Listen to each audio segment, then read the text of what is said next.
Yeehaw! Another segment for Pappy's Corner coming up. I'm gonna show you. This I thought was going to be an issue where the sparks coming off the wheel might start a fire. And you can see here and along here burnt areas. I had to spray some window cleaner on there to put out the embers after I smelled burning wood and paint. I happen to have a piece of scrap iron, so I cut up a piece and placed it over the burnt locations. I rounded one corner to act as a locator for the chop saw, and I drilled 2 screw holes plus a clearance hole for the chop saw mounting screw.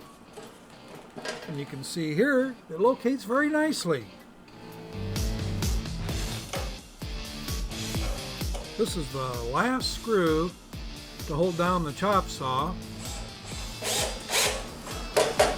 In order to gain access, I had to remove this spark deflector that I'm fumbling around with now, trying to get it mounted back on here. But after some finagling, I get the spark deflector finally mounted back on the chop saw. There, now it's mounted. Thanks for coming to the corner today.